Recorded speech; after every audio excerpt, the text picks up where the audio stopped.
Julien Alfred and Melissa Jefferson-Wooden are finally meeting in the 200 meters, and Rome is getting the race sprint fans have been waiting for. The Olympic 100-meter champion and the world sprint queen are not meeting in their safest lane. They are meeting where the bend can expose everything.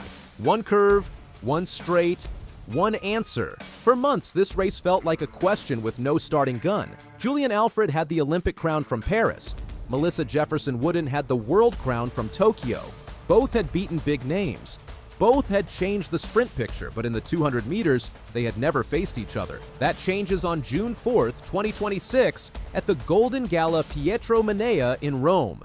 The race is not just another Diamond League 200, it is the first 200-meter meeting between two women who now sit near the center of global sprinting.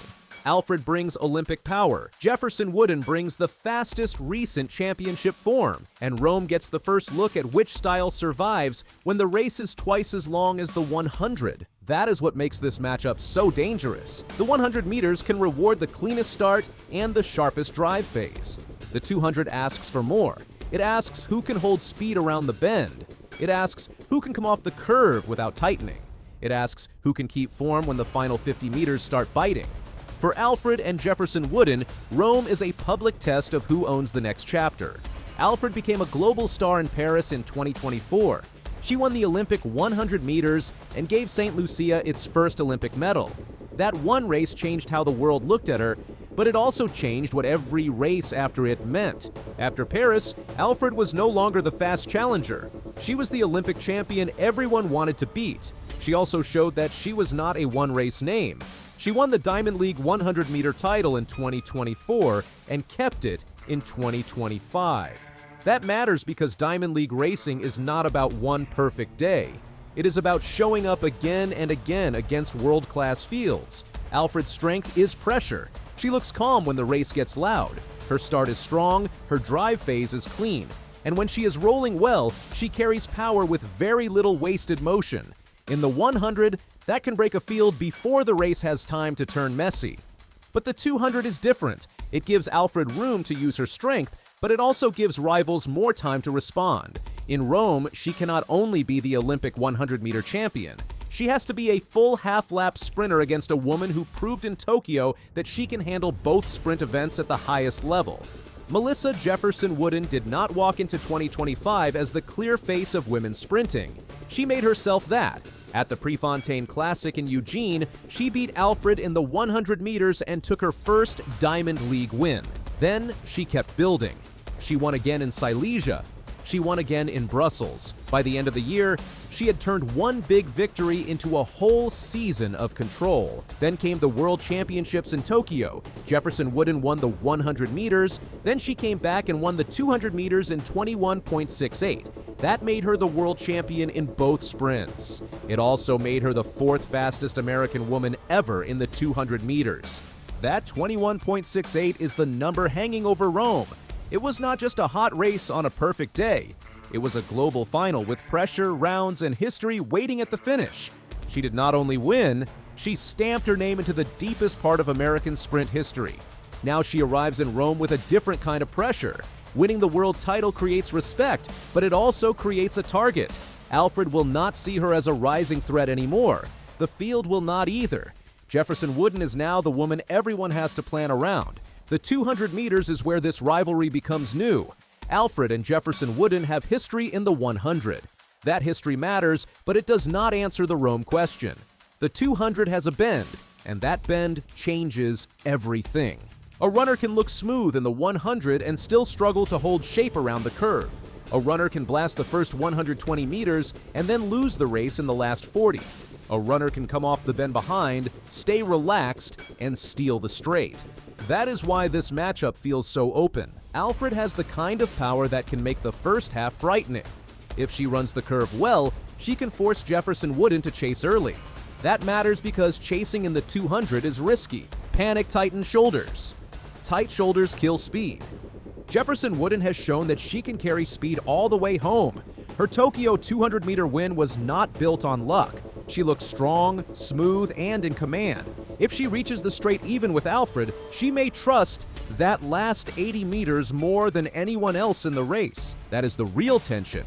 Rome may not be decided by who is simply faster. It may be decided by who stays relaxed while the other woman starts asking questions.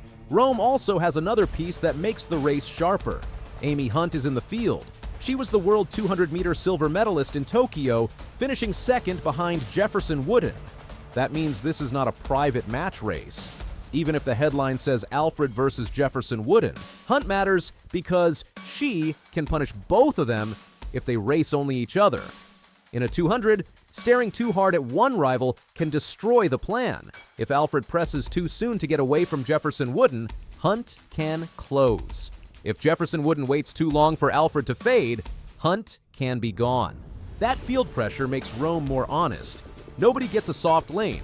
Nobody gets a race built only for them. The winner has to beat the clock, the bend, the nerves, and a field with real medals. The setting helps too. The Golden Gala is named after Pietro Minea, one of Italy's great sprint legends. A 200-meter showdown in that meet carries history in the air. This is not a random early season run. It is a race built for a big reaction in a city that knows how to turn sport into theater. The honest part is this: Rome will not fully decide who is the better sprinter. One Diamond League race can tell a lot, but it cannot tell everything. Alfred's 2025 season was not a clean full answer because injury affected the end of it. She withdrew from the World Championships after the 100 because of a hamstring issue and did not race the 200 final in Tokyo. That matters. It means Jefferson-Wooden's World 200-meter title was real, but the direct Alfred question was left open. Jefferson-Wooden also has something to prove in Rome. Her 21.68 made her the world champion and one of the fastest Americans ever, but greatness is judged by repeat proof. The next season after a breakout is often harder. Rivals study you. Expectations grow. The body has to handle being pushed again after a huge championship year. There is also the calendar. June is still not peak championship time. Athletes may be training through meets, testing phases, or building toward bigger targets later in the season. A win in Rome will be loud, but it should not be sold as the final answer to the whole year. That makes the race better. It is not fake certainty, it is the first real clue. The future stakes are huge because Rome is only the first confirmed meeting. Alfred and Jefferson-Wooden are also set to meet again in the 100 meters at the Silesia Diamond League on August 23rd. That gives this rivalry a two-part shape. Rome asks who has the better half lap. Silesia asks who owns the straight.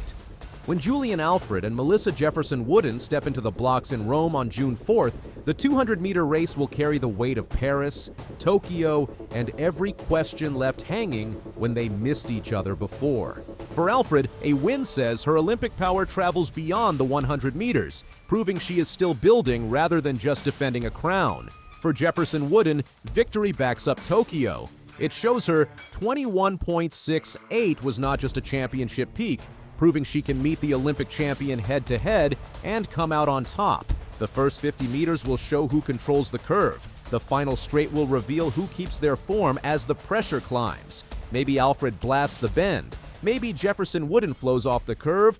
Or maybe Julien Hunt turns it upside down. Rome will not end the rivalry, but it starts the part that can no longer be argued with words. Two champions will turn the bend together, and one leaves with the first real answer.